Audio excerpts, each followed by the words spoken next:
Synod secretary ആയിരിക്കുന്ന ബഹുമാന സ്നേഹമുള്ള പ്രമോദ് സാറിനെയാണ് വിളിക്കാനായിട്ട് ഒരു മനസ്സ് ഉണ്ടായത്. കാരണം അദ്ദേഹത്തെ മണ്ണന്തല സഭയിലെ അംഗമാണ്. വളരെ അദ്ദേഹത്തിൻ്റെ നല്ല പ്രായ കാലഘട്ടങ്ങളിൽ സൺഡേ സ്കൂളുകൾ മുടക്കമില്ലാതെ സൺഡേ സ്കൂളിൽ പോകാനും നന്നായിട്ട് ദൈവത്തിൻ്റെ കൃപയാൽ നിന്നുകൊണ്ട് പഠിക്കാനും ഒക്കെ അദ്ദേഹത്തിന് അവസരം നൽകി. അപ്പോൾ ഇന്ന് ഒരുപക്ഷെ ഇന്നൊരു സ്ഥാനത്ത് നിൽക്കുന്നെങ്കിൽ പോലും ഇതിൻ്റെ പിന്നിൽ ഒരു നല്ല അധ്വാനവും പ്രാർത്ഥനയുമുള്ള ഒരു മാന്യ അദ്ദേഹമാണ്. നാം പലപ്പോഴും മാനുഷികമായി ചിന്തിക്കുന്ന ചിന്തകൾക്കപ്പുറമാണ് അദ്ദേഹത്തിൻ്റെ പ്രവർത്തനം. ഇത് ഞാൻ നേരത്തെ ഇരുന്ന സഭകളുമായിട്ട് ബന്ധപ്പെട്ടുള്ള സാഹചര്യങ്ങളിലൊക്കെ അദ്ദേഹത്തെക്കുറിച്ച് എനിക്ക് നന്നായിട്ടറിയാം. അപ്പോൾ അദ്ദേഹത്തിൻ്റെ ഔദ്യോഗികമായ ജോലികളിൽ വളരെ നന്നായിട്ട് ചെയ്യുമ്പോൾ ദേവാലയം വിട്ട് എല്ലാ ആരാധനകളിലും മുടക്കം കൂടാതെ ആരാധനയിൽ പങ്കെടുത്ത് അദ്ദേഹം ദൈവം കൊടുത്ത നല്ല കഴിവിനനുസരിച്ച് നല്ലൊരു ജോലി ലഭിക്കാനായിട്ട് അവസരം നൽകി. റിട്ടയർമെൻ്റ് ആയെങ്കിൽ പോലും ഇപ്പോഴും അദ്ദേഹം അതുമായിട്ടുള്ള ബന്ധത്തിൽ ഒരു ജോലി ചെയ്യുന്നുണ്ട്. അതിനുശേഷം നമ്മുടെ IELTS ബന്ധത്തിൽ പ്രവർത്തിക്കുന്നുണ്ട്. അതുകൊണ്ട് അദ്ദേഹത്തെ നമുക്ക് കിട്ടിയതിൽ സന്തോഷമാണ്. ഈ ആരാധനയിൽ ഇന്നാവശ്യമായ യുവജനങ്ങൾക്ക് വേണ്ടിയുള്ള നല്ലൊരു ചിന്ത അദ്ദേഹം നമുക്ക് നൽകും. അതൊരു ഉത്തേജനവും അനുഗ്രഹവുമായി തീരട്ടെ. അതുകൊണ്ട് ബഹുമാനവും സ്നേഹമുള്ള സാറിനെ ഹാർദവുമായി സ്നേഹത്തോടെ ആദരവോടെ ഈ ഭാഗത്തേക്ക് സന്ദേശത്തിനായിട്ട് ക്ഷണിക്കും.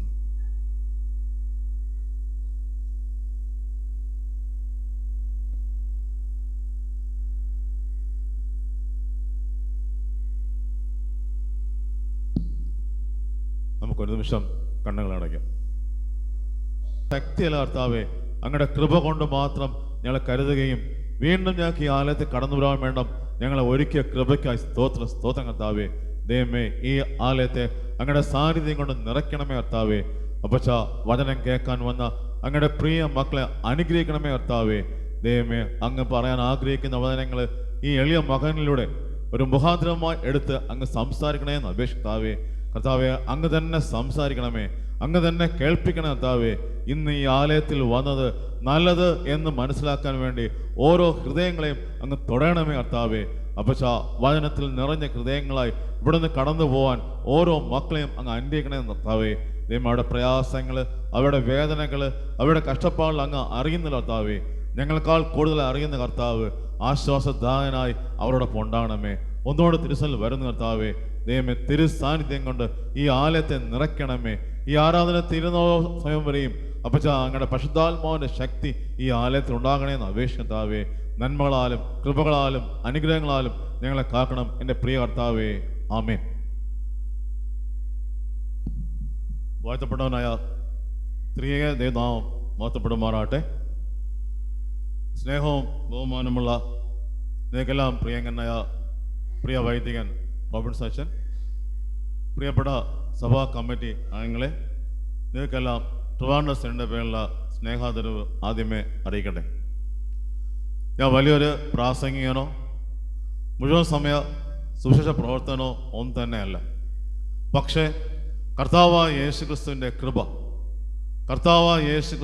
കൃപ ഓരോ നിമിഷവും അനുഭവിക്കുന്ന ഒരു ജീവിതത്തിന് ഉടമയാണ് ഞാൻ. ആ കർത്താവായ യേശുക്രിസ്തുവിൻ്റെ കൃപ കൊണ്ട് മാത്രമാണ് ഞാൻ ഇന്ന് നിങ്ങളുടെ മുമ്പിൽ നിൽക്കുന്നതും നിങ്ങളോട് ജീവനും ചൈതന്യമുള്ള ക്രിസ്തുയേശുവിൻ്റെ വചനങ്ങൾ സംസാരിക്കുകയും ചെയ്യുന്നത്. വളരെ അനുഗ്രഹീതമായ ജീവിതമാണ് എനിക്കുള്ളതെന്ന് പറയാൻ യാതൊരു സംശയമില്ല. നല്ല പ്രാർത്ഥനാ ജീവിതമുള്ള മാതാപിതാക്കൾ ഞാൻ പൂജാതനായി. തുടർന്ന് വളരെ കുഞ്ഞു പ്രായത്തിൽ ഡേ കെയറിൽ പോകുന്നതിന് മുമ്പേ, അംഗൻവാടിയിലും പോകുന്നതിന് മുമ്പേ സൺഡേ സ്കൂൾ പോകാൻ എനിക്ക് സാധിച്ചു. കൊച്ചു പ്രായത്തിലെ സൺഡേ സ്കൂൾ പോകാൻ എനിക്ക് സാധിച്ചു. കർത്താവായ യേശു എന്താണെന്നും കർത്താവായ യേശുക്രിസ്തുവിൻ്റെ സ്നേഹം എന്താണെന്നും കുഞ്ഞു പ്രായത്തിലെ എൻ്റെ ഹൃദയത്തിലേക്ക് കടന്നു വന്നു. ക്രിസ്തുവിൻ്റെ സ്നേഹത്തിൽ എനിക്ക് മുന്നോട്ട് പോകാൻ സാധിച്ചു. തുടർന്ന് സൺഡേ സ്കൂൾ പഠനം പൂർത്തിയാക്കി. അത് കഴിഞ്ഞ് സൺഡേ സ്കൂൾ അധ്യാപകനായിരുന്നു. യൂത്ത് ഫെലോഷിപ്പിലും സൺഡേ സ്കൂൾ സജീവമായ സമയത്ത് കർത്താവായ യേശു ക്രിസ്തു വീണ്ടും എന്നെ അനുഗ്രഹിച്ചു. ഇനി കേരള പോലീസിലെ സബ് ഇൻസ്പെക്ടറായിട്ടും തുടർന്ന് വീണ്ടും എന്നെ ഉയർത്തി ട്രിവാൻഡ്രം സിറ്റിയിൽ, തലസ്ഥാന നഗരിയിൽ ഒരു ഗോഡ് ഫാദർ എനിക്കില്ല. എന്നിട്ടും 2 വർഷക്കാലം അസിസ്റ്റന്റ് കമ്മീഷണറായിട്ട് തലസ്ഥാന നഗറിൽ പ്രവർത്തിക്കാൻ എൻ്റെ കർത്താവ് എന്നെ ഒരുക്കി. തുടർന്ന് റിട്ടയർഡായി. ആ സമയത്ത് വീണ്ടും ക്രിസ്തുയേശു എന്നെ വീണ്ടും ഉയർത്തി. പോലീസ് തന്നെ വീണ്ടും പണി തന്നു. ആ സമയത്ത് വീണ്ടും സിനഡ്, അതിനെക്കാളും ദൗത്യം, സിനഡിൻ്റെ ഒരു സെക്രട്ടറിയായിട്ട് പ്രവർത്തിക്കാനും കർത്താവായ യേശു ക്രിസ്തു എന്നെ ഒരുക്കി. അതാണ് ഞാൻ പറഞ്ഞത്, എൻ്റെ ജീവിതത്തിൽ കർത്താവായ യേശു ക്രിസ്തുവിൻ്റെ കൃപ വളരെയുണ്ട്. ആ കൃപ കൊണ്ട് മാത്രമാണ് ഞാൻ നിങ്ങളോട് വചനം സംസാരിക്കാൻ ആഗ്രഹിക്കുന്നത്. പ്രിയപ്പെട്ടവരെ, ഇന്ന് ഞാൻ നിങ്ങളോട് സംസാരിക്കാൻ ആഗ്രഹിക്കുന്നത് എൻ്റെ ജീവിതത്തെ സ്വാധീനിച്ച ഏറ്റവും ചെറിയൊരു വചനമാണ്. നിങ്ങൾക്കെല്ലാം നല്ല പരിചയമുള്ളതും നിങ്ങൾ കൂടെ കൂടെ കേട്ടുള്ളതുമായ ഒരു വചനമാണ്. യോഹന്നാൻ എഴുതിയ സുവിശേഷം 21 അധ്യായം അതിൻ്റെ 12 വാക്യമാണ്. യോഹന്നാൻ 21 അതിൻ്റെ 12 വാക്യമാണ്. അവിടെ ഇങ്ങനെ പറയുന്നു, വന്ന് പ്രാതൽ കഴിച്ചു കൊള്ളുക. സിമ്പിൾ വാക്കാണ്, വന്ന് പ്രാതൽ കഴിച്ചു കൊള്ളുക. കർത്താവായ യേശു ക്രിസ്തു തൻ്റെ പ്രിയപ്പെട്ട ശിഷ്യന്മാരോട് പറയാണ്, എടാ മക്കളെ, നിങ്ങൾ വാ, ആഹാരം കഴിച്ചിട്ട് പോ. നമ്മുടെ അപ്പനും അമ്മയും പറയും പോലെ, നമ്മുടെ ഭാര്യമാർ പറയും പോലെ, നമ്മുടെ ഭർത്താക്കന്മാർ പറയും പോലെ, നമ്മുടെ അപ്പച്ചനൊക്കെ പറയും പോലെ, എടാ മോനെ വാ, അല്പം ആഹാരം കഴിച്ചിട്ട് പോ. ബൈബിളിലെ വാക്കാണ്. കർത്താവായ യേശു ക്രിസ്തു തൻ്റെ ശിഷ്യന്മാരോട് പറഞ്ഞ വാക്കാണ്, നിങ്ങൾ വാ, പ്രഭാത ഭക്ഷണം കഴിച്ചിട്ട് പോ എന്ന് പറഞ്ഞത്. നമുക്കെല്ലാം ഈ സന്ദർഭം അറിയാമെന്ന് എനിക്കറിയാം. കാര്യം കർത്താവായ യേശു ക്രിസ്തുവിനെ കുറേ കാവാലികന്മാരെ ആവശ്യമില്ലാത്ത കാര്യത്തിനായി ക്രൂശിതനായി കൊല്ലപ്പെടുത്തു. ആ കർത്താവായ യേശു ക്രിസ്തു പാതാള മരണങ്ങളെ ജയിച്ച് ഉയർത്തെഴുന്നേൽക്കുന്ന സമയത്താണ് നമ്മൾ ഈ ഭാഗം ചിന്തിക്കുന്നത്. ആ 21 അധ്യായം 1 വാക്യം നമ്മൾ വായിക്കുക. അവിടെ 7 ശിഷ്യന്മാർ ഒരു കടപ്പുറത്ത് പോയി ഇങ്ങനെ ഇരിക്കണം. നിങ്ങളെ മനസ്സിൽ ആ ചിന്ത വേണം. അതായത് കഴിഞ്ഞ 2.5 വർഷക്കാലം, 30 33 2.5 വർഷക്കാലം കർത്താവായ യേശുക്രിസ്തുവിനോടൊപ്പം സഞ്ചരിച്ച് കർത്താവായ യേശുക്രിസ്തുവിൻ്റെ കൂടെ എല്ലാ പ്രവൃത്തിക്കും കൂടെ നിന്ന് കർത്താവായ യേശുക്രിസ്തു പറയുന്ന ഓരോ വാക്കുകളും സ്വന്തം ചെവി കൊണ്ട് കേൾക്കാൻ ഭാഗ്യം ലഭിച്ചവർ, കർത്താവായ യേശുക്രിസ്തു ചെയ്ത ഓരോ അടയാളങ്ങളും അത്ഭുത പ്രവൃത്തികളും സ്വന്തം കണ്ടുകൊണ്ട് കാണാൻ ഭാഗ്യം ലഭിച്ചവർ, ക്രിസ്തുയേശുവിനോടൊപ്പം ഇരുന്ന് ആഹാരം കഴിക്കാൻ ഭാഗ്യം ലഭിച്ചവർ. അങ്ങനെയുള്ള ശിഷ്യന്മാരാണ് 12 പേര്. ഒരാൾ കഴിഞ്ഞു, പിന്നെ 11 പേര്. ആ 11 പേരിൽ നിങ്ങൾ മനസ്സിലാക്കുക, ഇത്രയും കൊല്ലം 3.5 കൊല്ലം യേശുക്രിസ്തുവിനോട് ജീവിച്ചിട്ട് പെട്ടെന്ന് യേശുക്രിസ്തു അവരെ വിട്ട് പോവുകയാണ്. അവരെന്ത് തകർന്നു നോക്കുകയാണോ? നമ്മൾ ആലോചിച്ച് നോക്ക്, നമ്മുടെ ജീവിതത്തിൽ ഇങ്ങനെ സംഭവം ഉണ്ടായ നമ്മൾ വളരെ പ്രതീക്ഷയോടെ കാത്തിരിക്കുകയാണ്. ഓ, എൻ്റെ മക്കളെന്നെ നോക്കിക്കോളും, എൻ്റെ ഭാര്യ എന്നെ നോക്കിക്കോളും, എൻ്റെ ഭർത്താവ് എന്നെ നോക്കിക്കോളും, എൻ്റെ പപ്പയും അമ്മയും എന്നെ കരുതിക്കോളും എന്നെല്ലാം നമ്മൾ ചിന്തിച്ച് ഒരുപാട് സ്വപ്നങ്ങളുണ്ടാവും. ഈ സമയത്ത് എന്തെങ്കിലും നഷ്ടം ഉണ്ടായാൽ നമ്മൾ തകർന്നു പോകില്ലേ? നമ്മൾ വലിയ കരുതലോടെ ഇരിക്കുകയാണ്. ഓ, എനിക്കിതെല്ലാം ഉണ്ടല്ലോ, എന്നെ കാക്കാൻ ഇവരൊക്കെ ഉണ്ടല്ലോ എന്നെല്ലാം ഞാൻ കരുതിയിരിക്കുന്ന സമയത്താണ് പെട്ടെന്ന് നഷ്ടം ഉണ്ടാവുന്നത്. നമ്മൾ തകർന്നു പോകില്ലേ? അതുപോലെയല്ല ഇവിടെ സംഭവിച്ചത്. ഈ ശിഷ്യന്മാർക്ക് എല്ലാ സഹായവും, എല്ലാ കൂട്ടും, എല്ലാ പ്രത്യാശകളുണ്ടായിരുന്ന അവരുടെ ഗുരുനാഥൻ കൊല്ലപ്പെട്ടു. അത് എങ്ങനെ? നീചമായ രീതിയിൽ ക്രൂശിതനായി കൊല്ലപ്പെട്ട സമയത്ത് ആ ശിഷ്യന്മാരെല്ലാം ഭയങ്കരമായിട്ട് പേടിച്ച് ഇങ്ങനെ വിറച്ചിരിക്കുകയാണ്.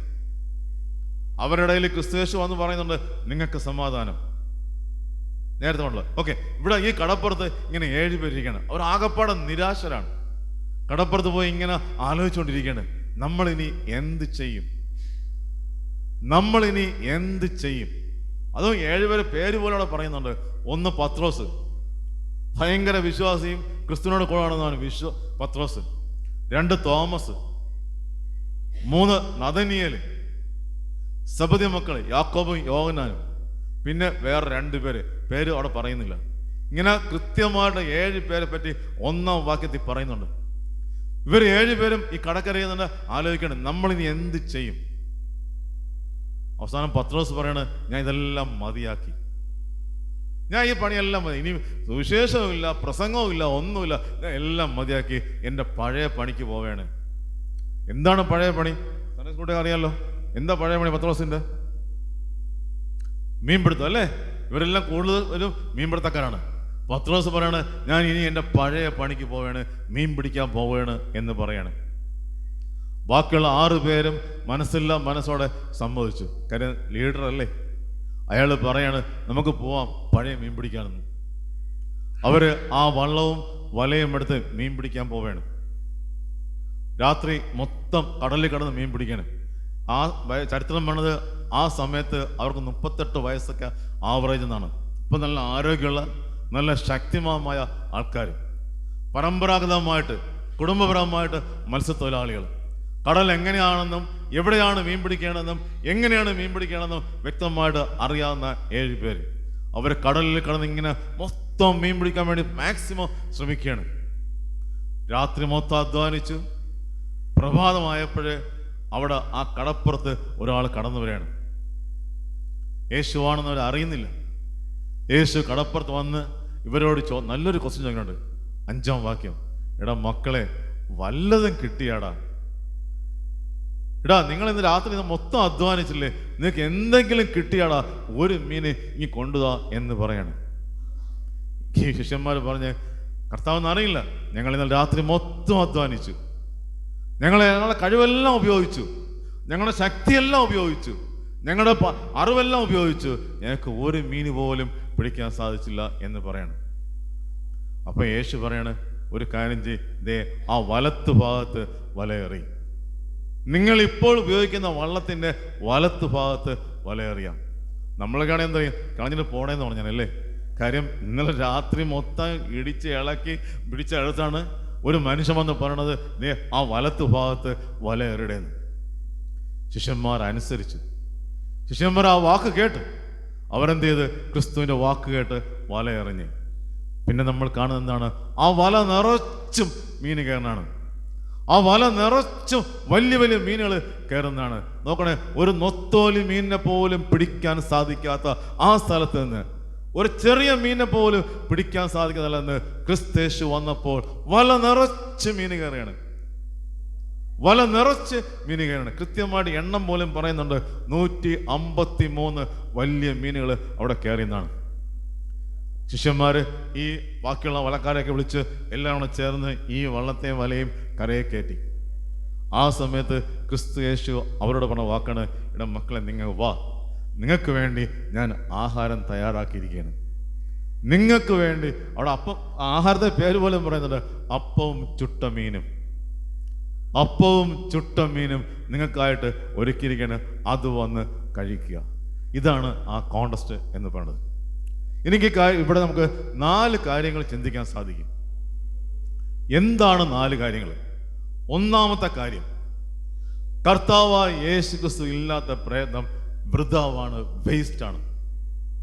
ക്രിസ്തേശനെ മാറ്റി നിർത്തിക്കൊണ്ട്, ക്രിസ്തേശനെ ഒതുക്കിയിരുത്തിക്കൊണ്ട് നാം എന്തെങ്കിലും ചെയ്യുകയാണെങ്കിൽ പ്രിയപ്പെട്ടവരെ, അത് വേസ്റ്റാണ്.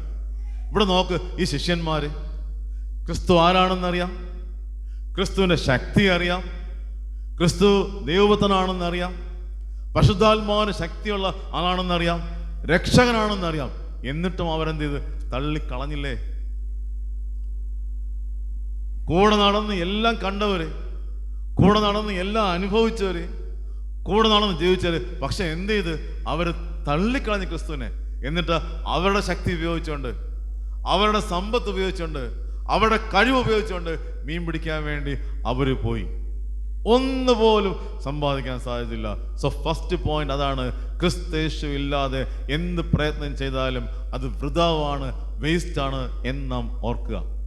നമ്മൾ സൺഡേ സ്കൂളിലൂടെയും യൂത്ത് ഫെലോഷിപ്പിലൂടെയും വനിതാ സംഘത്തിലൂടെയും പള്ളികളുടെ ആരാധനയിലൂടെയും ക്രിസ്തുവിനെ പറ്റി അറിഞ്ഞവരാണ്. ആ ക്രിസ്തുവിനെ മുൻനിർത്തി മുന്നോട്ട് പോവാതെ വേറെ രീതിയിൽ പോവുകയാണെങ്കിൽ പ്രിയപ്പെട്ടവരെ, നമ്മുടെ പ്രയത്നം വേസ്റ്റാണ്, വൃഥാവാണ്. അപ്പൊ നിങ്ങൾ ആലോചിക്കുക, നമ്മൾ എങ്ങനെയാണ് ക്രിസ്തുവിനെ മുന്നോട്ട്? ഒന്നും വേണ്ട, പ്രാർത്ഥന, ക്രിസ്തുവിന് മുമ്പിലുള്ള പ്രാർത്ഥന. നാം എന്ത് പ്രവൃത്തി ചെയ്താലും, നാം എന്ത് ആലോചിച്ചാലും ക്രിസ്തുവിനെ ആദ്യം ആലോചിക്കുക. ക്രിസ്തുവിന് മുമ്പിൽ മുട്ടുമേൽ നിന്ന് പ്രാർത്ഥിക്കുക, കർത്താവേ, ഞാൻ ഈ കാര്യം ചെയ്യാൻ പോണ്, എന്നോടൊപ്പം ഉണ്ടാവണമേ, എന്നെ കരുതിക്കൊള്ളണമേ, എന്നെ കാത്തുകൊള്ളണമേ. ഈ പ്രാർത്ഥനയിലൂടെ നാം ക്രിസ്തുവിനെ ചേർത്ത് പിടിക്കുക. 2, അനുസരണമുള്ള മക്കളായിട്ട് ജീവിക്കുക. ഇവിടെ കടപ്പുറത്ത് ശിഷ്യന്മാർ വന്ന് ഈ മീനിനെ പിടിച്ച സമയത്ത് യേശു വന്ന് പറയണേ, ദേ വലത്ത് ഭാഗത്ത് വലയെറിയുന്നു. അവർ അനുസരണമുള്ള മക്കളായിട്ട് ജീവിച്ച്. പ്രിയപ്പെട്ടവരെ, നമ്മളും ഈ ബൈബിളിനെ അനുസരിച്ച് ജീവിക്കുക. വേറെ ഒന്നുമല്ല നമ്മൾ അനുസരിക്കാനുള്ളത്. ജീവവചനങ്ങളാണെങ്കിൽ ഈ പുസ്തകത്തെ നാം അതിലെ ഓരോ വരികളും ഓരോ വാക്യങ്ങളും അനുസരിച്ച് ജീവിക്കാൻ നാം ശീലിക്കുക. അനുസരണമുള്ള മക്കളായിട്ട് ജീവിക്കുക. ഇവരോട് അനുസരിച്ചു, യേശു പറഞ്ഞ കേട്ട് അനുസരിച്ചു. നിറച്ച അനുഗ്രഹങ്ങളാണ്, വല നിറച്ച് അനുഗ്രഹങ്ങളാണ്. എന്നിട്ട് അവിടെ വീണ്ടൊരു വാക്കുണ്ട്, വല കീറിപ്പോയില്ല. 153 വലിയ മീൻ കയറി, ഇത്രയും പേർ ചേർന്ന് പിടിച്ചിട്ടും ആ ഒരു വല പോലും കയറിയില്ല. ഒന്നും നഷ്ടപ്പെട്ടില്ല, ഒന്നും നഷ്ടപ്പെട്ടില്ല. പ്രിയപ്പെട്ടവരെ, രണ്ടാമത്തതാണ് ക്രിസ്തേശുവിന് മുമ്പിൽ നാം അനുസരണമുള്ള മക്കളായിട്ട് ജീവിക്കുകയാണെങ്കിൽ നമ്മുടെ ജീവിതത്തിൽ അനുഗ്രഹങ്ങൾ ഉണ്ടാവും. മൂന്നാമത്തെ കാര്യം, ആരാണ് ക്രിസ്തു? തൻ്റെ പ്രിയപ്പെട്ട ശിഷ്യന്മാരെ രാത്രി മൊത്തം കടലിൽ കിടന്ന് കഷ്ടപ്പെടുന്നത് കാണുകയാണ്. ആ സമയത്ത് ആരും വിളിച്ചില്ല, പക്ഷെ അവിടെ എന്ത് ചെയ്യുന്നു? ക്രിസ്തു കടന്നു വരികയാണ്. ക്രിസ്തു ആരും വിളിക്കാതെ അവിടെ കടന്നു വരികയാണ്. തൻ്റെ പ്രിയപ്പെട്ട ശിഷ്യന്മാർ തന്നെ കളഞ്ഞിട്ട് പോയെങ്കിലും അവിടെ ഈ കഠിനമായ അധ്വാനം, കഠിനമായ കഷ്ടപ്പാടുകൾ, കഠിനമായ വേദന കണ്ടിട്ട് ക്രിസ്തേശുവിന് അവിടെ ഇരിക്കപ്പെടുകയില്ല. അദ്ദേഹം ആ കടപ്പുറത്ത് തൻ്റെ പ്രിയപ്പെട്ട മക്കളെ സഹായിക്കാനാണ് വരുന്നത്. പ്രിയപ്പെട്ട, അതാണ് നമ്മുടെ ക്രിസ്തു, അതാണ് നമ്മുടെ ക്രിസ്തു. നാം ക്രിസ്തുവിനോട് ചേർന്ന് ജീവിക്കുമ്പോൾ, ക്രിസ്തുവിനെ നമ്മൾ ഉള്ളങ്ങൾ വഹിച്ച് ജീവിക്കുമ്പോൾ, നമ്മുടെ ഓരോ ആവശ്യങ്ങൾ അറിഞ്ഞ് നമ്മെ സഹായിക്കുന്നതാണ് നമ്മുടെ ക്രിസ്തു എന്ന് മനസ്സിലാക്കുക. നമ്മൾ വിളിക്കണ്ട, നമ്മൾ പറയണ്ട, എന്നാലും ക്രിസ്തുവിനെ അറിഞ്ഞ മക്കളാണെങ്കിൽ ആ മക്കളുടെ പ്രയാസങ്ങളിലും വേദനകളിലും പ്രയാസ സമയങ്ങളിലും സഹായിക്കാൻ കടന്നു വരുന്നവനാണ് നമ്മുടെ ക്രിസ്തു എന്ന് മനസ്സിലാക്കുക. 4, എന്താണ് ക്രിസ്തു നമുക്ക് തരുന്നത്? പ്രിയപ്പെട്ടവരെ, ഇവിടെ നോക്കിക്കേ. ഈ രാത്രി കടലിലെ വെള്ളത്തിൽ കിടന്ന് തണുപ്പിൽ കിടന്ന് കഷ്ടപ്പെട്ട് അധ്വാനിച്ച് വേദനയോടെ കടന്നു വന്ന, ഒന്നും കിട്ടാവുന്ന അവർക്ക് എന്ത് ചെയ്ത് ക്രിസ്തു അറിയാം? വെള്ളത്തിൽ കിടന്നവരാണ്, നല്ല തണുപ്പായിരിക്കും, ദേഹമെല്ലാം വിറയ്ക്കുന്ന അവസ്ഥയായിരിക്കും. അവർക്കാവശ്യം ചൂടപ്പമാണ്, അവർക്കാവശ്യം ചൂടുള്ള ആഹാരമാണ്. ആ കടപ്പുറത്ത് കർത്താവായ യേശു എന്താ ചെയ്ത്? അവർക്ക് വേണ്ടി ചുട്ട മീനും അപ്പവും തയ്യാറാക്കണം. ഇതിന് പ്രിയപ്പെട്ട മക്കൾക്ക് എന്താണ് ആവശ്യമെന്ന് അറിഞ്ഞുകൊണ്ട് അവർക്ക് വേണ്ടി ഒരുക്കുന്നതാണ്. ഇവിടെ ഒരു ശിഷ്യനും പറഞ്ഞില്ല നമുക്ക് സ്വല്പം ആഹാരം തരണമേ, ഒരു ശിഷ്യനും പ്രാർത്ഥിച്ചില്ല ഞങ്ങൾക്ക് വിശപ്പുണ്ട് എന്തെങ്കിലും തരണമേ. പക്ഷെ ക്രിസ്തു എന്ത് ചെയ്ത്? അറിഞ്ഞുകൊണ്ട് അവർക്ക് വേണ്ടി അവിടെ ആഹാരം ഒരുക്കുകയാണ്. പ്രിയപ്പെട്ടവരെ, ഇതാണ് നമ്മുടെ ക്രിസ്തു. നമ്മുടെ ആവശ്യങ്ങൾ നമ്മൾ നനയ്ക്കുന്നതിന് മുമ്പായിട്ട് നമുക്കായിട്ട് അറിഞ്ഞു തരുന്നവനാണ് നമ്മുടെ ക്രിസ്തു. ആ ക്രിസ്തുവിന് മുമ്പിൽ നാം മുട്ടുകുത്തണം, ആ ക്രിസ്തുവിന് മുമ്പിൽ നമ്മൾ പ്രാർത്ഥിക്കണം. എങ്കിൽ മാത്രമേ നമ്മുടെ ജീവിതത്തിൽ അനുഗ്രഹങ്ങൾ ഉണ്ടാവുള്ളൂ. നമ്മൾ വലിയ മിടുക്കന്മാരായിരിക്കും, ഭയങ്കര ബുദ്ധിയുള്ളവരായിരിക്കും, ഭയങ്കര പൈസ ഉള്ളവരായിരിക്കും, ആയിക്കോട്ടെന്നേ. എന്ത് ക്രിസ്തു ഇല്ലെങ്കിൽ ഒന്നുമില്ല, വൃഥാവാണ്. ഈ 4 പോയിന്റാണ് ഞാൻ നിങ്ങളോട് ചിന്തിക്കുക. 1, ക്രിസ്തേശു ഇല്ലാത്ത ജീവിതം വേസ്റ്റ്, വൃഥാവാണ്. തൽക്കാലം നമുക്ക് കടലിൽ കടന്ന് വേല കാണിക്കാം, പക്ഷെ ഒന്നും കിട്ടില്ല, ഒത്തോലി പോലും കിട്ടില്ല. 2, അനുസരണമുള്ള മക്കളായിട്ട് ജീവിക്കുക, ക്രിസ്തുവിൻ്റെ വചനങ്ങൾ കേട്ട് ആ വചനത്തിൽ അനുസരിക്കാൻ പഠിക്കുക. 3, കർത്താവായ യേശു ക്രിസ്തു ആരാണെന്ന് മനസ്സിലാക്കുക. നമ്മെ സഹായിക്കാൻ എപ്പോഴും എപ്പോഴും ഓടി വരുന്നവനാണ് എൻ്റെ ക്രിസ്തു എന്ന് മനസ്സിലാക്കുക. 4, ക്രിസ്തു എന്ത് തരും? എൻ്റെ ആവശ്യങ്ങൾ ഞാൻ അറിയുന്നതിന് മുമ്പേ, ഞാൻ ചിന്തിക്കുന്നതിന് മുമ്പേ എനിക്ക് വേണ്ടി തരുന്നവനാണ് എൻ്റെ ക്രിസ്തു എന്ന് മനസ്സിലാക്കുക. പ്രിയപ്പെട്ടവരെ, നമുക്കെല്ലാവർക്കും ഈ ഒരു ആഗ്രഹം ഇല്ലേ? എനിക്ക് ഭയങ്കര ആഗ്രഹമാണ് കർത്താവായ യേശു എന്ന ഈ പ്രഭാത ഭക്ഷണം കഴിക്കണമെന്ന്. നിങ്ങൾക്ക് ഓരോരുത്തർക്കും ഈ ആഗ്രഹമുണ്ട്, ക്രിസ്തു തരുന്ന ആഹാരം കഴിക്കണം എന്നുള്ളത്. അതിന് പ്രധാനമായിട്ട് 4 കാര്യങ്ങളാണ് ഞാൻ ചിട്ടപ്പെടുത്തിയിരിക്കുന്നത്. 10 കൽപ്പനകൾ അടിസ്ഥാനമാക്കിയാണ് ഞാൻ രൂപപ്പെടുത്തിയിരിക്കുന്നത്. അറിയാം, യഹോവയായ ദൈവം തൻ്റെ മക്കളെ പഠിപ്പിക്കാൻ വേണ്ടി മോശ മുഖേന സ്വന്തം കൈകൊണ്ട് എഴുതി കൊടുത്തതാണ് 2 കൽപ്പനകളിലെ 10 കൽപ്പനകൾ. ആ 10 കൽപ്പനകളാണ് നമുക്ക് പഠിക്കാനുള്ളത്. അത് 4 കാര്യം. 1, ഫെയ്ത്ത്ഫുൾ ടു മൈ ഗോഡ് എന്ന് പറയും. നാം ദൈവത്തോട് വിശ്വസ്തയോടെ ജീവിക്കാം. എപ്പോൾ ജീവിച്ചാലും ക്രിസ്തുവിന് മുമ്പിൽ വിശ്വസ്തയോടെ ജീവിക്കാം. Faithful to my God. 2, faithful to my society or family. എൻ്റെ കുടുംബത്തോട് ഞാൻ വിശ്വസ്ത കാണിക്കാം. 3, ഫെയ്ത്ത്ഫുൾ ടു മൈ ബോഡി. എൻ്റെ ശരീരത്തോട് ഞാൻ വിശ്വസ്ത കാണിക്കാം. 4, ഫെയ്ത്ത്ഫുൾ ടു മൈ ചർച്ച്. സഭയോട് ഞാൻ വിശ്വസ്ത കാണിക്കുക. ഇത് നിങ്ങളെ മനസ്സിൽ കാണണം, നമ്മളെ മനസ്സിലെ ചിന്തയിലൂടെ കടന്നു വരണം. ഈ യുവജനവാരത്തിൻ്റെ ആരംഭത്തിൽ ഓരോ യുവാക്കളുടെ മേലും ഓരോ വിശ്വാസിയുടെ മേലും ഈ 4 വാക്കുകൾ വേണം. 1, ഫെയ്ത്ത്ഫുൾ ടു മൈ ഗോഡ്, ഞാൻ എൻ്റെ ദൈവത്തിന്മുമ്പിൽ വിശ്വസ്തനായിരിക്കും. 2, ഫെയ്ത്ത്ഫുൾ ടു മൈ ഫാമിലി, എൻ്റെ കുടുംബത്തോട് ഞാൻ വിശ്വസ്തനായിരിക്കും. 3, ഫെയ്ത്ത്ഫുൾ ടു മൈ ബോഡി, എൻ്റെ ശരീരത്തോട് ഞാൻ വിശ്വസ്ത കാണിക്കും. 4, സഭയോട് ഞാൻ വിശ്വസ്ത കാണിക്കും. നമുക്ക് ഈ 4 ചെറുതായിട്ട് ചിന്തിച്ചിട്ട് സ്റ്റോപ്പ് ചെയ്യാം. 1, ഫെയ്ത്ത്ഫുൾ ടു മൈ മറന്നോ ഗോഡ് അല്ലേ? മറക്കരുതേ, ഇത് മറക്കാൻ വേണ്ടി അല്ല പറയണം ഈ പ്രഭാതത്തിൽ. ഫെയ്ത്ത്ഫുൾ ടു മൈ ഗോഡ്, ഞാൻ എൻ്റെ ദൈവത്തോട് വിശ്വസ്ത കാണിക്കും. ഒരു സിമ്പിൾ ഉദാഹരണം, ബൈബിൾ, ഒരുപാട് കാര്യം ബൈബിളുണ്ട്, ഞാൻ ബൈബിൾ തന്നെ പറയാം. സമയമുണ്ടെങ്കിൽ വീട്ടിൽ പോയിട്ട് വായിച്ചോളണം. ഉൽപ്പത്തി പുസ്തകം 38-39 അധ്യായങ്ങൾക്ക്. അത് യാക്കോബിൻ്റെ 12 മക്കളിൽ 11ാമത്തനാണ് യോസഫ്. ഈ യോസഫ് അപ്പൻ്റെ പ്രിയ പുത്രനായിരുന്നു, ഭയങ്കര ഇഷ്ടക്കാരനായിരുന്നു. കാര്യം അത് ചില മക്കളെ അങ്ങനെ അപ്പം കൂടുതൽ ഇഷ്ടപ്പെടും, അമ്മയെ ഇഷ്ടപ്പെടും. ഇപ്പം നമ്മളെ വീട്ടിൽ തന്നെ 2 മക്കളുണ്ടെന്ന് വെച്ചോ, 2 മക്കളുണ്ടെങ്കിൽ നമ്മൾ പറയും എനിക്ക് 2 മക്കൾ ഒരുപോലെയാണ്. നമ്മൾ ഉറപ്പായിട്ട് പറയും 2 പേരും ഒരുപോലെയാണ്. പക്ഷേ ഉള്ളിൻ്റെ ഉള്ളിൽ എന്ത് ചെയ്യും, നമ്മൾ ഒരാളെ സ്നേഹിക്കും. കാര്യം എന്താണ്, നമ്മളത് കിടക്കാൻ, എടാ മോനെ ആ സ്വിച്ച് ഒന്ന് ഇടാ, അവൻ ഇടും. എടാ മോനെ ഒരു ഗ്ലാസ് വെള്ളം താടാ, അവൻ കൊണ്ടുവരും. 2 നമ്മളെ മക്കളാണ്, 2 ഒരുപോലെയാണ്. പക്ഷെ നമ്മളെന്ത് ചെയ്യും, അറിയാതെ ഉള്ളിൻ്റെ ഉള്ളിൽ നമ്മളെന്ത് ചെയ്യും, ഒരാളെ സ്നേഹിക്കും. ഇതേപോലെ ഈ 12 പേരിൽ 11ാമത്തെ യോസേഫിനെ കൂടുതൽ സ്നേഹിച്ചു. ഓക്കെ, അത് മറ്റുള്ളവർക്ക് ഇഷ്ടപ്പെട്ടില്ല, ചരിത്രമൊന്നും പറയില്ല. യോസേഫിനെ എന്ത് ചെയ്യുന്നു, അവർ കൊല്ലാൻ ശ്രമിക്കുകയാണ്. ഒരു ദിവസം യോസേഫിനെ പിടിച്ച് പൊട്ട കിണറ്റിലിട്ടുന്നു. ആ പൊട്ട കിണറ്റിൽ ചെന്ന യോസേഫിനെ മിസ്രൈമിലെ കച്ചവടക്കാർക്ക് വിറ്റ് പൈസ വാങ്ങിച്ച്, സ്വന്തം കൂടപ്പുറപ്പിനെ വിറ്റ് പൈസ വാങ്ങിച്ച്. ഇന്നാണെങ്കിൽ അടിച്ചു കൊല്ലും, കണ്ടില്ല, ഇന്നലെയും പേപ്പറിൽ വായിച്ചു ചേട്ടൻ അന്യെ കൊന്നൊക്കെ. പക്ഷെ അന്ന് അത് എത്ര 4000 വർഷം മുമ്പ് പിടിച്ച് പൊട്ടക്കിണറ്റിലിട്ട് വിറ്റ് പൈസ വാങ്ങിച്ച്. എന്നിട്ട് ഇയാൾ എന്ത് ചെയ്ത്, യോസഫ് പോത്തിഫറിന്റെ വീട്ടിൽ എച്ചിൽ പാത്രം കഴിവണ ജോലിയായിരുന്നു. ഇവിടെ അപ്പൻ്റെ പൊന്നുമകൻ, പൊന്നാര മകൻ, ഭയങ്കര സ്നേഹമുള്ള മകൻ. ഇവിടെ അന്യരാജ്യത്ത് അന്യൊരുത്തൻ്റെ വീട്ടിൽ എച്ചിൽ പാത്രം കഴിയുന്ന യോസഫിനെയാണ് നമ്മൾ കാണുന്നത്. ഒരു ദിവസം യോസഫ് വീട്ടിൽ സമയത്ത് പോത്തിഫറിന്റെ ഭാര്യ മാത്രം ഉള്ളു കടന്നു വരികയാണ്.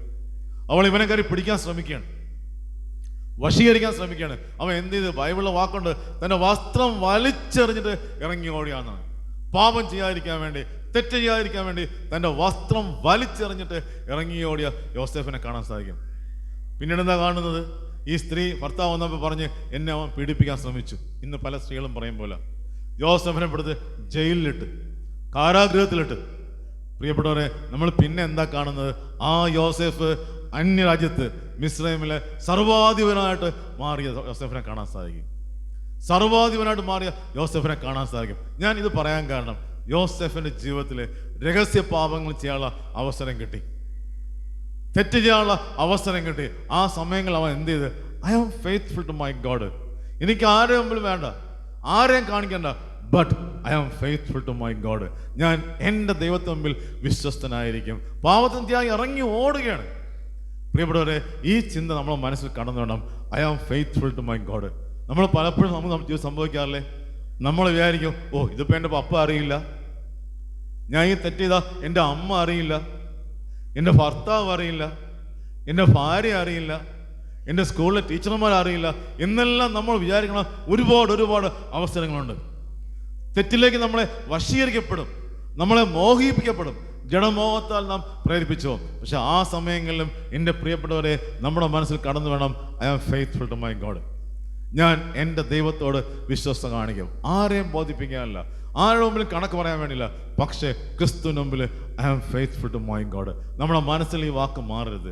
നാം വശീകരിക്കുന്ന സമയങ്ങളെല്ലാം ഈ ചിന്ത വേണം, കർത്താവിന് മുമ്പിൽ ഞാൻ വിശ്വസ്തനല്ലേ, എൻ്റെ ദൈവത്തിന് മുമ്പിൽ ഞാൻ വിശ്വസ്തനല്ലേ, I am faithful to my God. ഇത് നമ്മുടെ മനസ്സിൽ ഉണ്ടായിരുന്നാൽ തെറ്റൊന്നും നമ്മളെ ബാധിക്കില്ല, തെറ്റ് ചെയ്യാൻ നമുക്ക് തോന്നുമില്ല, നമ്മൾ ആ രീതിയിലേക്ക് മാറും. നിങ്ങൾ അത് ഈ ദിവസം, ഈ ഞായറാഴ്ച, ഈ യുവജന വാരത്തിൻ്റെ ആരംഭത്തിൽ ഈ തീരുമാനം ഓരോരുത്തരും എടുക്കണം, ഓരോ പ്രായക്കാരും എടുക്കണം. I am faithful to my God, ഞാൻ എൻ്റെ ദൈവത്തോട് വിശ്വസ്ത കാണിക്കും എന്ന്.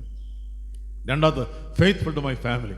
പ്രിയപ്പെട്ടവരെ, ക്രിസ്തീയ ജീവിതത്തിലെ ഏറ്റവും പ്രധാനപ്പെട്ടാണ് കുടുംബജീവിതം എന്ന് പറയുന്നത്. നമ്മുടെ ചുറ്റും ഒരുപാട് മതഭാഗങ്ങളുണ്ട്, ഒരുപാട് ഇനങ്ങളുണ്ട്. പക്ഷെ അതിൽ നിന്നെല്ലാം വ്യത്യസ്തമാണ് ക്രിസ്തുവിൻ്റെ കുടുംബജീവിതത്തിൽ നാം കാണുന്നത്. നമ്മുടെ കുടുംബജീവിതത്തിലും അതാണ് ആവശ്യം. കുടുംബജീവിതത്തിൽ നമുക്ക് എന്തൊക്കെയാണ്? അച്ഛനും അമ്മയും പിന്നെ മക്കളും. അപ്പോൾ മാതാപിതാക്കളും മക്കളുമാണ് കുടുംബം എന്നുള്ളത്. ഇവിടെ ഒത്തിരി കർത്തവ്യങ്ങളാണ്. ഞാൻ 2 ചെറിയ സംഭവങ്ങൾ പറയാം. ആദ്യം മാതാപിതാക്കളുടെ കടമ എന്താണ്, അപ്പൻ്റെ അമ്മയുടെ കടമ എന്താണ്? പ്രിയപ്പെട്ടവരെ, എൻ്റെ പ്രിയപ്പെട്ട മാതാപിതാക്കളോട് എനിക്ക് പറയാനുള്ളത്, നാം നമ്മുടെ മക്കൾക്ക് വേണ്ടി കരഞ്ഞ് പ്രാർത്ഥിക്കുന്ന അച്ഛനും അമ്മയായിട്ട് മാറണം. നമ്മൾ ഓരോ മക്കൾക്ക് വേണ്ടിയും കരഞ്ഞ് പ്രാർത്ഥിക്കുന്ന അച്ഛനും അമ്മയായിട്ട് ഓരോരുത്തരും മാറണം. നമ്മളെ മക്കൾ എത്ര വലുതായിക്കോട്ടെ, എത്ര വലിയ മിടുക്കന്മാരായിക്കോട്ടെ, ചിലപ്പോൾ സ്കൂൾ ഫസ്റ്റ് ആയിരിക്കും, അവർ ഉദ്യോഗസ്ഥരായിരിക്കും, വലിയ സ്ഥാനങ്ങളിലായിരിക്കും, ആയിക്കോട്ടെ, ദൈവത്തിൻ്റെ അനുഗ്രഹം. ചിലപ്പോൾ അവർ കിടപ്പിലായിരിക്കും, ഏതവസ്ഥയായിക്കോട്ടെ. പക്ഷെ ആ സമയങ്ങളിൽ നമ്മുടെ കർത്തവ്യം എന്താണ്? അവർക്ക് വേണ്ടി കരഞ്ഞ് പ്രാർത്ഥിക്കുന്ന അച്ഛനും അമ്മയായിട്ട് മാറണം. എങ്കിൽ മാത്രമേ നമ്മളെ മക്കൾ പ്രിയപ്പെട്ട മക്കളായിട്ട് അവസാനം വരെ കാണത്തുള്ളൂ. നമ്മൾ കൂടുതൽ ആരെയും ബോധിപ്പിക്കണ്ട. ആ മക്കൾ ഉറങ്ങണ സമയത്ത് അല്ലെങ്കിൽ വിശ്രമിക്കുന്ന സമയത്ത് ആ കട്ടിൽ മുമ്പിൽ മുട്ടുമേൽ നിന്നുകൊണ്ട്, പ്രിയ കർത്താവെ, അടിയന്റെ മക്കളെ കരുതിക്കൊള്ളണമേ. വേറെ ഒന്നും പ്രാർത്ഥിക്കണ്ട, ഇത്രയും മതി. പ്രിയ കർത്താവെ, അടിയന്റെ മക്കളെ കരുതിക്കൊള്ളണമേ. അവരെ ഡോക്ടറാക്കണമെന്നോ എഞ്ചിനീയർ ആക്കണമെന്നോ ഭയങ്കര വലുതാക്കണോ എന്നൊന്നും പ്രാർത്ഥിക്കേണ്ട ആവശ്യമില്ല. ഈ 2 വരി, പ്രിയ കർത്താവേ, അടിയന്റെ മക്കളെ കരുതിക്കൊള്ളണമേ. നിങ്ങൾ യോബിന്റെ പുസ്തകം വായിച്ചോണം, 1-ാം അധ്യായം 10-ാം വാക്യം. യോബിന് എല്ലാ അനുഗ്രഹങ്ങളുണ്ട്, ഭയങ്കര സമ്പത്താണ്. ആദ്യം എന്നും അവിടെ വീട്ടിൽ പാർട്ടിയും ആഘോഷങ്ങളാണ്. പക്ഷെ രാത്രിയിൽ യോബ് പ്രാർത്ഥിക്കും, പ്രിയ യഹോവേ, അടിയന്റെ മക്കളെ അഗ്നിവലയത്തിൽ കാത്തുകൊള്ളണമേ എന്ന്. അതിൽ ബൈബിളിലെ വാക്കാണ്, അഗ്നിവലയത്തിൽ അവരെ കാത്തുകൊള്ളണമേ. കാരണം നമ്മളെ മക്കൾ ഇന്ന് കടന്നു പോണത് ഭയങ്കര തിന്മകൾ നിറഞ്ഞ ലോകത്താണ്. ലഹരി, പുക, ചതിവ്, ലൈംഗിക പീഡനം, ഇങ്ങനെ എല്ലാം നിറഞ്ഞ ചെളിക്കുണ്ടിക്കൂടെയാണ് നമ്മുടെ ഓരോരുത്തരെയും മക്കൾ കടന്നു പോണത്. ഈ ചെളി എപ്പോൾ വേണോ നമ്മളെ ദേഹത്തെറിക്കാം, നമ്മുടെ കുഞ്ഞുങ്ങളെ ദേഹത്തെറിക്കാം. അവിടെ നമുക്ക് സംരക്ഷിക്കപ്പെടേണ്ടത് ഈ ക്രിസ്തുവാണ്.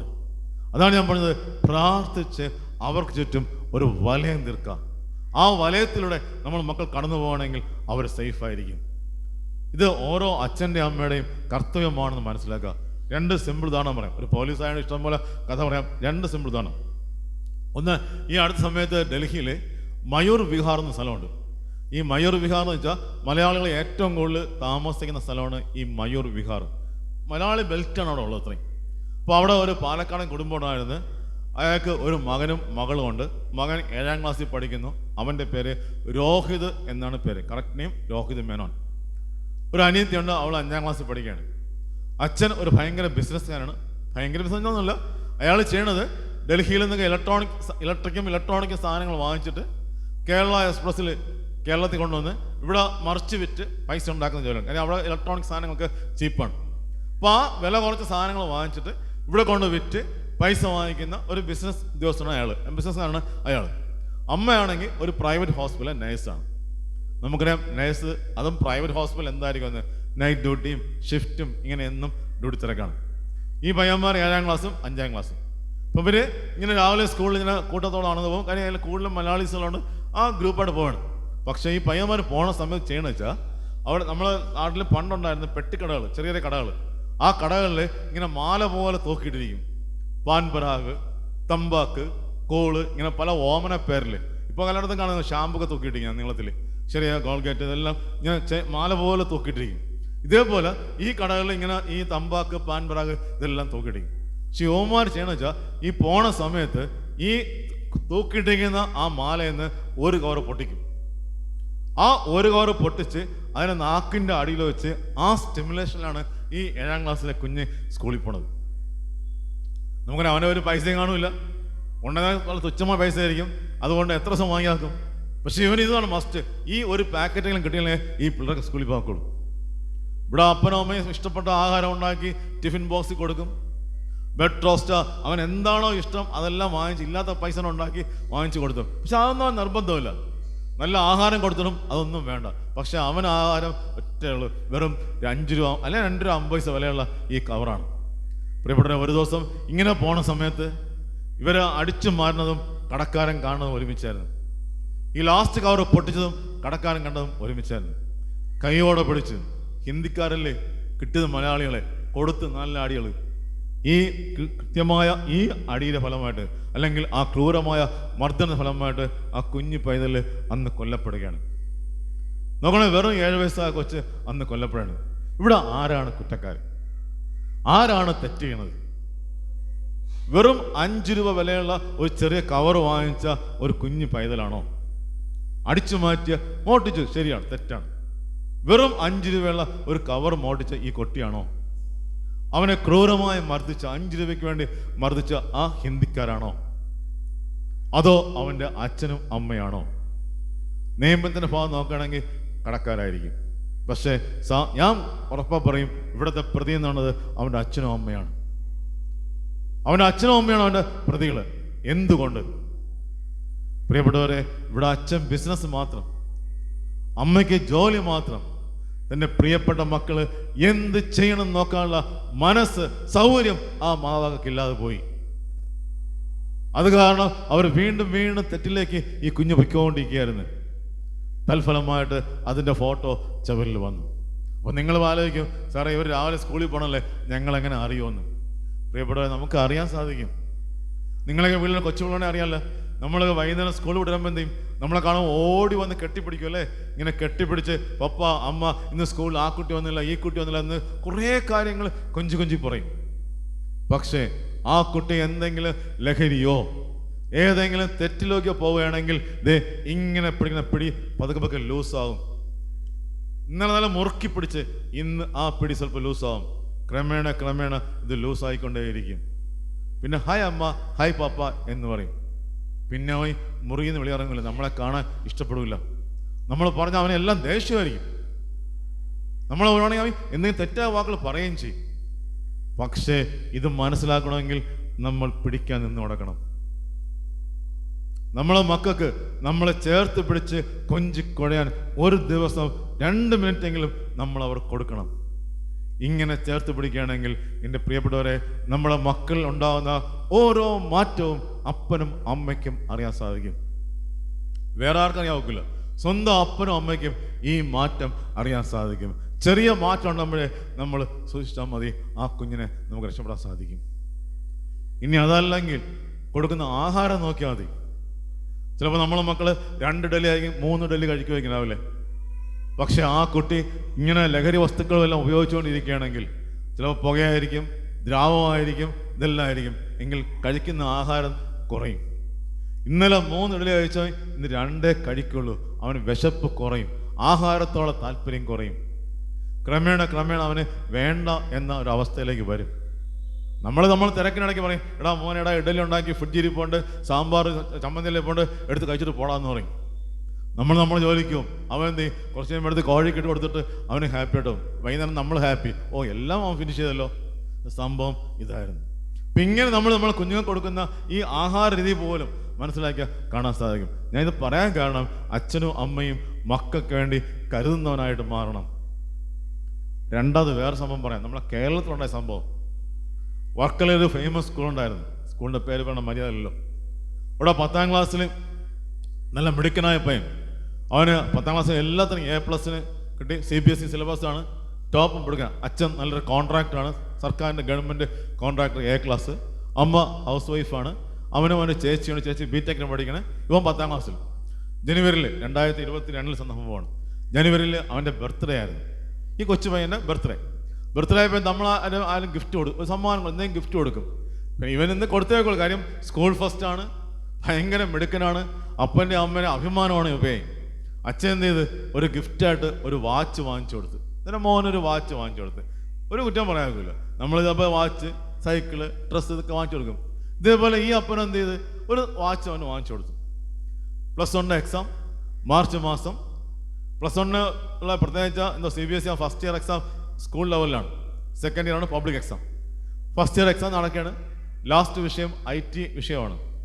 ഈ IT വിഷയത്തിൽ നോക്കിയപ്പോൾ ടീച്ചർ നോക്കിയപ്പോഴാണ് ഈ കുട്ടി ഇങ്ങനെ വാച്ച് നോക്കണം, ആൻസറൊക്കെ ഭംഗി എഴുതിക്കൊണ്ടിരിക്കണം. കുറച്ച് വീണ്ടും വാച്ച് നോക്കണം, ഇവ എഴുതിക്കൊണ്ടു. ടീച്ചർ ചോദിച്ച്, ഇവ നല്ല മിടുക്കനല്ലേ, ടൈമെല്ലാം അഡ്ജസ്റ്റ് ചെയ്ത് ആൻസർ എഴുതണമെന്ന് ചോദിച്ചു. ടീച്ചറെ വീണ്ടും സംശയം. ടീച്ചർ നോക്കിയപ്പോൾ ഈ ആൻസർ എന്ന് പറയുന്നത് ടെസ്റ്റിലെ അതേപോലത്തെ അതേ വരി, അതേ ഫുൾ സ്റ്റോപ്പ് അതേപോലെ എഴുതിയിരിക്കുകയാണ്. ടീച്ചർ ക്രമേണ വാച്ച് നോക്കി. ഈ വാച്ച് എന്നത് ഒരു ഭയങ്കര സ്മാർട്ട് വാച്ചായിരുന്നു. ആപ്പിളിൻ്റെ ഏറ്റവും വില കൂടിയ സ്മാർട്ട് വാച്ചായിരുന്നു. ഇതിൽ എല്ലാ ഫെസിലിറ്റീസും ഉണ്ട്. Copy paste, cut paste, answer എല്ലാം ഇതിലുണ്ട്. ഇവന്ത് ഇങ്ങനെ ടച്ച് ചെയ്യും, ആ സ്ക്രീനിൽ ആൻസറും എഴുതിക്കൊണ്ടിരിക്കണം. ടീച്ചർ കൈയോടെ പിടിച്ചു. പഴയ പേപ്പറെല്ലാം നോക്കി, എല്ലാം ഇതാണ് അവസ്ഥ. ടീച്ചർ പറഞ്ഞു, എടാ പൊന്നു മോനെ, നീ നിന്റെ അപ്പനെ അമ്മയെ ഒന്ന് വിളിച്ചോണ്ടാന്ന് പറഞ്ഞു. ഈ വലിയ കോൺട്രാക്ടറും ഭാര്യയും ബെൻസ് കാറിൽ വന്ന് സ്കൂളിൻ്റെ ഫ്രണ്ട് ഇറങ്ങിയാണ്. കാര്യം അവർക്ക് എപ്പോഴും അഭിമാനമേ ഉള്ളൂ, സ്കൂൾ ഫസ്റ്റ്, ടോപ്പല്ല. ടീച്ചർ ആ പിതാവിനോട് പറഞ്ഞ്, നിങ്ങളുടെ മകൻ ഭയങ്കര സൂപ്പറാണേ, ഭയങ്കര മിടുക്കനാണേ, പക്ഷെ ഇതാണ് പരിപാടി, കംപ്ലീറ്റ് കോപ്പിയടിയാണ്. ഈ വർഷം കുഴപ്പമില്ല, ഇത് സ്കൂളിലെ എക്സാമാണ്. പക്ഷെ ഇനി അവനെ പിടിക്കുകയാണെങ്കിൽ 3 വർഷക്കാലം അവനെ ഡീബാർ ചെയ്യും. ഇന്ത്യയിൽ ഒരു സ്ഥലത്തും അവന് പഠിക്കാൻ വെക്കില്ല, ഒരു സ്ഥാപനത്തിലും പഠിക്കാൻ വെക്കില്ല. ടോട്ടൽ ഡീബാർ ചെയ്ത് അവനെ പുറത്താക്കും എന്ന് പറഞ്ഞ് അപ്പനമ്മയ്ക്ക് വിഷമായി പോയി. വീട്ടിൽ വന്ന് സ്വാഭാവികമായിട്ടും വഴക്ക് പറഞ്ഞ് കാണണം. കാര്യം ഇത്രയും കൊടുത്തതല്ലേ, വഴക്ക് പറഞ്ഞ് കാണണം. പിന്നെ പ്രിയപ്പെട്ടവരെ, അന്ന് വൈകുന്നേരം 4:45 ആ പയ്യൻ ആത്മഹത്യ ചെയ്യാണ്. അവന് ഫോട്ടോ ചവറിൽ ഒരു വിളക്കം അവിടെ കാണുകയാണ്. നോക്കണേ, അപ്പം കൊടുത്തൊരു ഗിഫ്റ്റ് തൻ്റെ പൊന്നാര മകനെ കൊണ്ടാണ് പോയത്. എന്താ സംഭവിച്ചത്? ഒരു വാച്ച് കൊടുത്ത് എന്ത് ചെയ്ത്? ഈ കൺട്രാക്ട് അല്ലെങ്കിൽ ഈ പിതാവിൻ്റെ പത്രാസ് കാണിക്കാൻ വേണ്ടി, എടാ എനിക്ക് ഇത്രയും സമ്പത്തുണ്ടാ, എനിക്ക് ഇത്രയും പൈസ ഉണ്ടാ എന്ന് കാണിക്കാൻ വേണ്ടി ഈ കൊച്ചു പൈതലിൻ്റെ കൈ ഉപയോഗിച്ചു. ഒരു വാച്ച് വാങ്ങിച്ച് കൊടു. അവൻ 10ാം ക്ലാസ്സിലേ കഴിഞ്ഞുള്ളൂ. ഇവിടെ എന്ത് ചെയ്ത്? ആപ്പിളിൻ്റെ 60,000 കൂടുതൽ വിലയുള്ള മുന്തിയന വാച്ചാണ് വാങ്ങിച്ചു കൊടുത്തത്. കൊണ്ടുപോയി അവൻ്റെ ജീവനെ. ഇത് നമ്മൾ പലപ്പോഴും ചെയ്യാറില്ലേ? നമ്മുടെ പത്രാസ് കാണിക്കാൻ വേണ്ടി, നമ്മുടെ സമ്പത്തിൻ്റെ ശക്തി കാണിക്കാൻ വേണ്ടി, നമ്മുടെ അധികാരത്തിൻ്റെ പവർ കാണിക്കാൻ വേണ്ടി നാം നമ്മുടെ മക്കളെ ഉപയോഗിക്കാറില്ലേ? ഇതല്ലേ ഇവിടെ സംഭവിച്ചത്? പ്രിയപ്പെട്ടവരെ, നമ്മുടെ മക്കള് ദൈവത്തിൻ്റെ ദാനമാണ്, കർത്താവിൻ്റെ ദാനമാണ്. ആ ദാനത്തെ നാം പൊന്നുപോലെ സംരക്ഷിച്ച് ഇയ്യോബ് കരുതിയ പോലെ പ്രാർത്ഥന കൊണ്ട് വലയം തീർത്ത് അവരെ സംരക്ഷിക്കണം. എങ്കിലേ അവസാനം വരെയും അവർ പ്രിയ മക്കളായിട്ട് ഇരിക്കുന്നവർക്ക്. എനിക്ക് മക്കളോട് പറയാനുള്ളത്, 4ാം കൽപ്പന ജന്മത്തിൽ മറക്കരുത്. ദിവസം ഒരു പ്രാവശ്യമെങ്കിലും എല്ലാ മക്കളും ഈ കൽപ്പന പറയണം. എന്താണ്?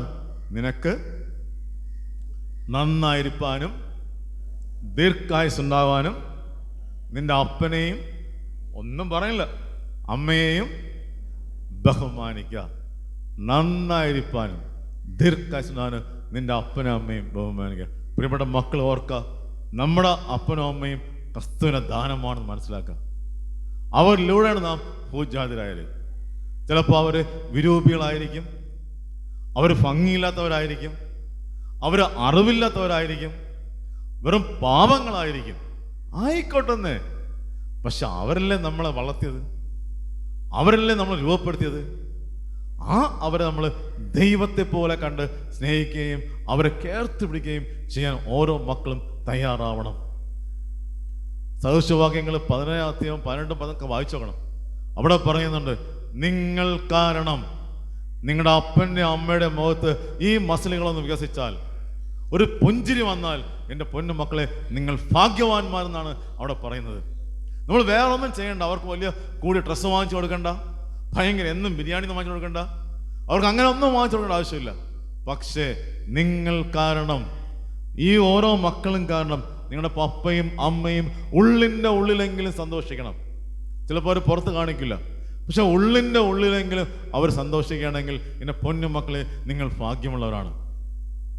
അവിടെ തന്നെ വീണ്ടും പറയുന്നുണ്ട്, നിങ്ങൾ കാരണം അപ്പൻ്റെ അമ്മയുടെ ഉള്ളിൽ ഒരു പൊടി കണ്ണുനീരെങ്കിലും വരികയാണെങ്കിൽ നിങ്ങൾ ശപിക്കപ്പെട്ട മക്കളാണെന്നും അതേ വാക്യത്തിൽ പറയുന്നുണ്ട്.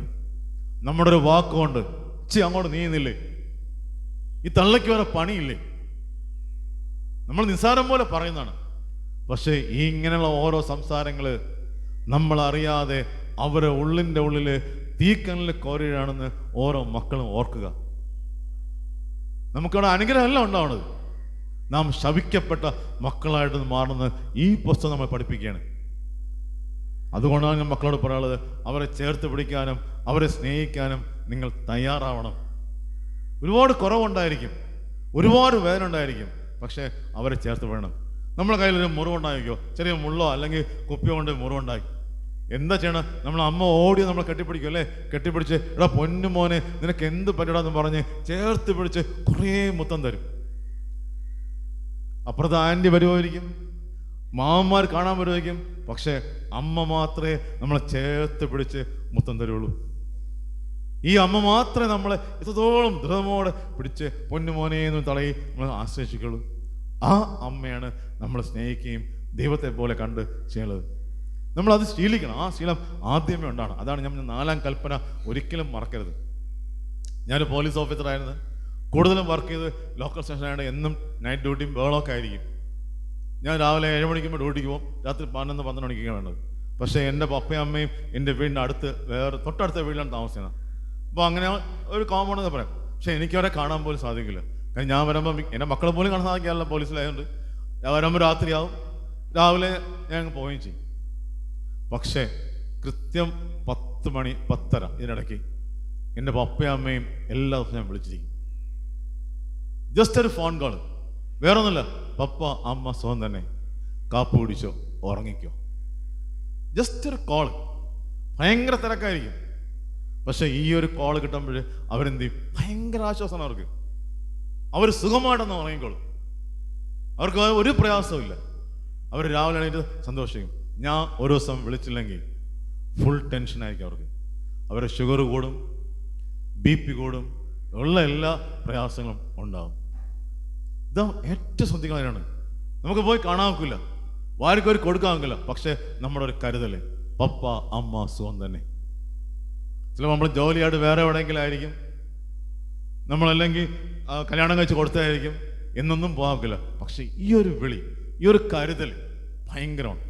ഒരിക്കൽ ഞാൻ കഴക്കൂടുന്ന സമയത്ത് ശ്രീകാര്യത്ത് ഒരു രാഷ്ട്രീയ കൊലപാതകം നടന്ന് അറസ്റ്റ് നേതാവിനെ കൊന്ന സംഭവം. രാത്രിയാണ് സംഭവം. ഞാൻ അവൻ്റെ ഹോസ്പിറ്റലിലേക്ക് കൊണ്ടുവന്നത്. പക്ഷെ ആ തിരക്ക് കാരണം എനിക്ക് സമയത്ത് വിളിക്കാൻ സാധിച്ചില്ല. ഒരു ദിവസം ഒതുങ്ങി എന്നാൽ 11:45 ഞാൻ വിളിച്ചപ്പോൾ ഫസ്റ്റ് റിങ്ങിൽ ആ ഫോൺ എൻ്റെ പപ്പയമ്മ എടുത്ത്. ലാൻഡ് ഫോണാണ്. ഫസ്റ്റ് കോളിൽ എൻ്റെ പപ്പയമ്മ എടുത്ത്. ഞാൻ അപ്പോൾ ആലോചിച്ചു അവരെന്തുമാത്രം ടെൻഷനിലായിരിക്കും എന്നുള്ളത്. എനിക്കൊറ്റ കോളേ ആവശ്യമെന്നുള്ളൂ, സുഖം തന്നെ, കാപ്പി ഒഴിച്ച് ഉറങ്ങിക്കും. പ്രിയപ്പെട്ടവരെ, ഞാൻ ഇത് പറയാൻ കാരണം നമ്മുടെ അമ്മയും അപ്പനും എത്ര വലുതായിക്കോട്ടെ, എത്ര വയസ്സൊന്നവരായിക്കോട്ടെ, നമ്മൾ എത്ര വലുതായിക്കോട്ടെ, ജസ്റ്റ് ഒരു വിളി ഇങ്ങനെ ഉണ്ടെങ്കിൽ ആ കുടുംബം നമ്മളെല്ലാവരെയും ചേർത്ത് പിടിക്കാനാണ്. അതാണ് ഞാൻ പറഞ്ഞത്, ഫെയ്ത്ത്ഫുൾ ടു മൈ ഫാമിലി. കുടുംബത്തെ ചേർത്ത് പിടിക്കാൻ ഓരോരുത്തരും തയ്യാറാവുക. മൂന്നാമത് ഫെയ്ത്ത്ഫുൾ ടു മൈ ബോഡി. എൻ്റെ ശരീരത്തോട് നാം വിശ്വസ്ത കാണിക്കുക. സമയമില്ല, നമുക്ക് ഈ ശരീരം എന്നുള്ളത് ക്രിസ്തുവിൻ്റെ ദാനമാണെന്ന് മനസ്സിലാക്കുക. നമുക്ക് ഭയങ്കര ഭംഗിയുള്ള ശരീരം കാണും, ഭയങ്കര മസിൽ കാണും, ഇതൊന്നും നമ്മളെ മെടുക്കുന്നതല്ല. കോവിഡ് എത്ര പേരെ കൊണ്ടുപോയി? ചെറിയൊരു വൈറസാണ്. പക്ഷേ ക്രിസ്തുവിൻ്റെ മഹത്വം കൊണ്ട്, ശക്തി കൊണ്ട് നമുക്ക് ഇത്രയും അനുഗ്രഹിക്കണം. ഇത് ക്രിസ്തുവിൻ്റെ ബോഡി, ശരീരമാണ്, മന്ദിരമാണെന്ന് മനസ്സിലാക്കുക. 1 കൊരിന്ത്യർ 3:16, 2 കൊരിന്ത്യർ 6:13 വായിച്ചോണം. അവിടെ പറയുന്നത് ഇത് ക്രിസ്തുവിൻ്റെ മന്ദിരമാണ്, ആ മന്ദിരത്തിൽ പരിശുദ്ധാത്മാവ് വസിക്കുന്നു എന്ന് പറയണം. നമ്മൾ ഏതെങ്കിലും ലഹരി വസ്തുക്കൾ ഉപയോഗിക്കുമ്പോൾ പുക, ദ്രാവകം, പൊടി ഇതെല്ലാം കഴിക്കുമ്പോൾ നമ്മുടെ ദേഹത്ത് ഈ പരിശുദ്ധാത്മാവിനെ നമ്മൾ വേദനിപ്പിക്കുകയാണ്.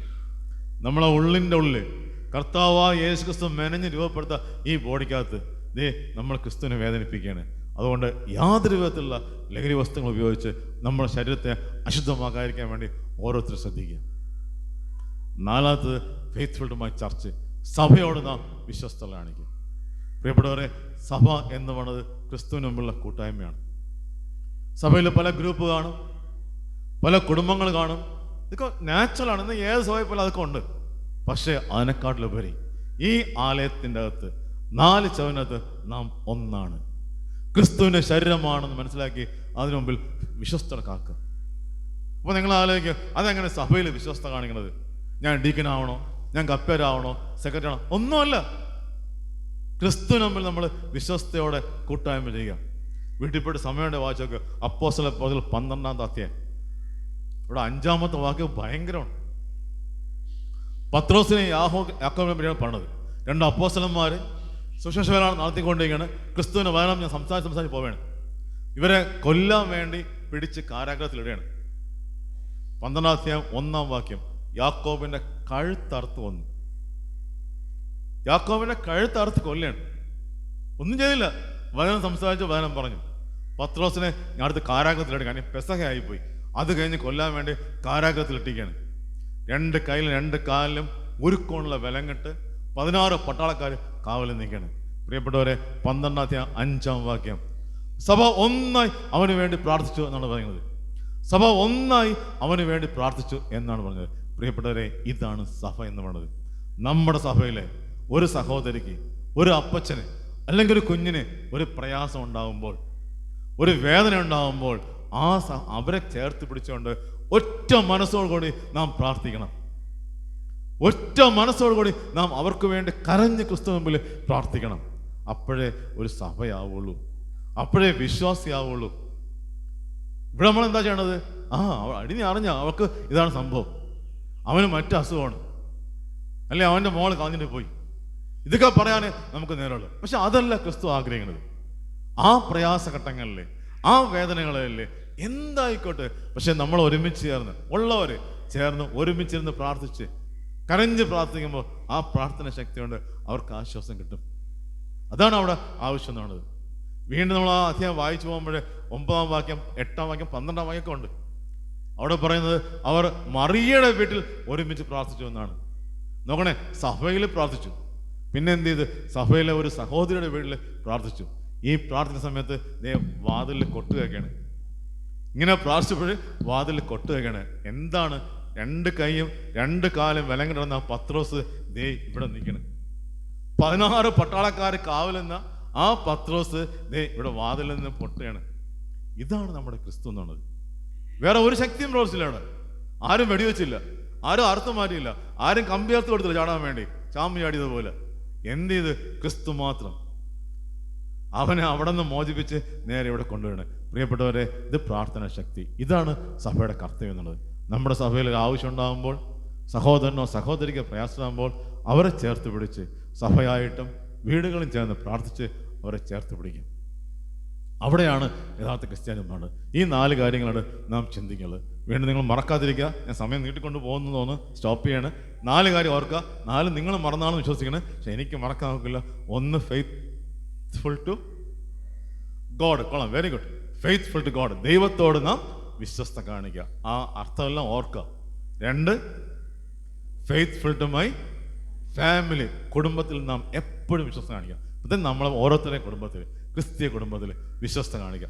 3, ഫെയ്ത്ത്ഫുൾ ടു മൈ ബോഡി, എൻ്റെ ശരീരത്തോട് ക്രിസ്തുവിൻ്റെ ദാനമാണ്, ഇത് ഞാൻ വിശ്വസ്തയോടെ സൂക്ഷിക്കും. ഒരു കളങ്കവും ഇതിനുണ്ടാവില്ല. എൻ്റെ കൈ കൊണ്ടോ എൻ്റെ കാല് കൊണ്ടോ ഇന്ദ്രിയങ്ങൾ കൊണ്ടോ ഞാൻ പാപം ചെയ്യില്ല. 4, സഭയിൽ അല്ലേ, ഫെയ്ത്ത്ഫുൾ ടു മൈ ചർച്ച്. ഈ 4 കാര്യം ഉണ്ടെങ്കിൽ പ്രിയപ്പെട്ട മക്കളെ, നിങ്ങൾക്കായിട്ട് ക്രിസ്തു പ്രഭാത ഭക്ഷണം ഒരുക്കിയിരിക്കുകയാണ്. നിങ്ങൾക്കായിട്ട് ക്രിസ്തു പ്രഭാത ഭക്ഷണം ഒരുക്കിയിരിക്കുകയാണ്. അത് കഴിക്കാൻ നിങ്ങൾക്ക് സാധിക്കും. നമ്മുടെ ജീവിതത്തിൽ പ്രയാസം ഇഷ്ടം പോലെ, ഒരു മാറ്റമല്ല, ഇഷ്ടം പോലെ പ്രയാസമാണ്. ഞാൻ സിമ്പിൾ ഇതാണ് പറയാം. ഞങ്ങൾ എൻ്റെ ബാച്ചിൽ ഒരാൾ റിട്ടയർഡായ സമയത്ത് ഇയാൾ കുറച്ച് ആട് വളർത്താൻ പോയി. സാധാരണ പെൻഷൻ എല്ലാവരും ചെയ്യാണ്ട് എന്തെങ്കിലും പണി, കോഴി വളർത്തുക, ആട് വളർത്തുക, ഇങ്ങനെ ഓരോ പണി. അപ്പോൾ ഇയാളും ആട് വളർത്താൻ വേണ്ടി പോയാണ്. ഇയാൾക്ക് 50 ആടുണ്ട്. ഞങ്ങൾ അത് കാണാൻ വേണ്ടി പോയി. ഇത് കാണാൻ വേണ്ടി പോയപ്പോഴേ ഒരു കറുത്ത ആട്, അവന് ഭയങ്കര വലിയ കൊമ്പൊക്കെയാണ്. ഈ കറുത്ത ആട് ഇയാളോട് ചേർന്ന് നടക്കുകയാണ്. ഈ ഉടമസ്ഥനോട് ചേർന്ന് ഒട്ടി ഇങ്ങനെ നടന്നു പോവുകയാണ്. ഞാൻ ചോദിച്ചു, അതെങ്ങനെ? ഈ 49 ഭയങ്കര ബഹളം, പക്ഷെ ഈ ഏറ്റവും കൂടുതൽ കൊമ്പും ഏറ്റവും കൂടുതൽ ശക്തിയുള്ള ഈ ആട് ചേർന്ന് നിൽക്കണം. അപ്പം അയാൾ പറയാണ്, ഈ ആട് ഭയങ്കര ശല്യക്കാരനായിരുന്നു. ഇത് എല്ലാവരെയും കുത്തുമായിരുന്നു, എല്ലാവരെയും ഇടിക്കുമായിരുന്നു, അങ്ങനെ ശല്യക്കാരനായിരുന്നു. ഞാൻ എന്ത് ചെയ്ത്, ഒരു ദിവസം എൻ്റെ കാല് അടിച്ചൊടിച്ചു. ഉടമസ്ഥൻ പറയാണ്, ഞാൻ എൻ്റെ കാല് അടിച്ചൊടിച്ചു, അത് കിടപ്പിലായി. ആ കിടപ്പിലെ സമയത്ത് ഇയാൾ അതിന് സമയാസമയങ്ങളിൽ ആഹാരം കൊടുത്തു. കിടക്കയല്ലേ, കൊണ്ടുകൊടുത്ത് ആഹാരം. സമയാസമയങ്ങളിൽ ചിലപ്പോൾ തോല് കൊടുത്തു, വെള്ളം കൊടുത്തു, മരുന്ന് വെച്ചു. അത് സൗഖ്യമായി. ഇപ്പം അത് എന്നെ വിട്ട് പോവില്ല. ഒരിക്കലും തെറ്റിയില്ല. പ്രിയപ്പെട്ടവരെ, ഇതാണ് നമ്മുടെ ക്രിസ്തു. നമുക്കും വല്ലപ്പോഴും ഓരോ കൊട്ടുകൾ കിട്ടും. ചെറിയ കൊട്ടുകൾ തരും. എന്താണ്? നമ്മളെ പാത തെറ്റാകുമ്പോൾ, നമ്മളെ വഴി തെറ്റാകുമ്പോൾ നേരെയാക്കാൻ വേണ്ടി ക്രിസ്തു തരുന്ന കൊട്ടുകളാണ്.